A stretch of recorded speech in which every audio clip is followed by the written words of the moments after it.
নিচে ধরুন তো ভাই, ধাক্কায় না ধাক্কায় আপনারা দাঁড়িয়ে একটা সুন্দর বিষয় করে দিতে পারেন।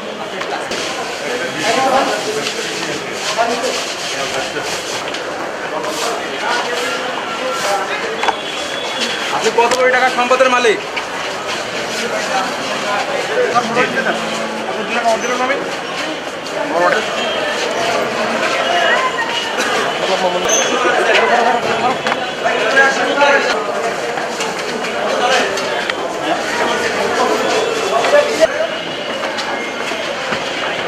চাপেন ভাই তো আপনার কি বলার আছে?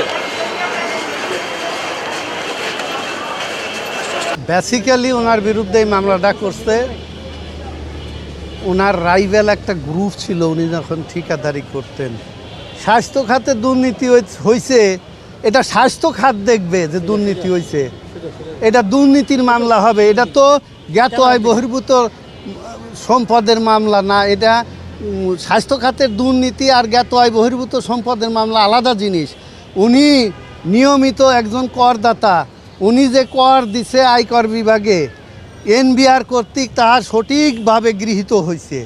সুতরাং উনার আয়কর রিটার্নে যে সম্পদ পরিমাণ উল্লেখ আছে তার বাইরে উনার এক বিন্দু পরিমাণও কোনো সম্পত্তি নাই। এটা উনারে শুধু হ্যারাস করার জন্য বারবার সম্পদের মামলা দেওয়া হয়। উনার বিরুদ্ধে একটা মামলা হয়েছিল বনানী থানায়, আমি ইয়ার সময় বলেছি, সেটা ছিল 26/2 ধারার অর্থ উনি সম্পদের তথ্য গোপন করছে, ইলাবরের তদন্ত করছে, তদন্তকারী কর্মকর্তা করে সেইটার এফআরটি দিছে, আদালত কর্তৃক সেটা গৃহীত হয়েছে। একবার সম্পদ যদি সঠিক বৈধ হয়, ওই সম্পদ ওই মামলার পরে সে আমেরিকায় নিয়মিত বসবাস করে, এই দেশে তার জ্ঞাত আয় বহির্ভূত সম্পদ থাকার কথা না। আর এখানে রিমান্ডের যে প্রশ্নটা আছে, রিমান্ডের প্রভিশন হইল কোনো তথ্য যদি উদ্ঘাটন করে 344 ধারায় বলা আছে রিমান্ডের। এখানে তার স্পেসিফিক মামলা হয়েছে, সুনির্দিষ্ট মামলা। এই মামলা এটা ট্রায়াল হতে পারে, তার জামিনেও বাধা নাই, রিমান্ড দেওয়ারও কোনো যৌক্তিকতা নাই।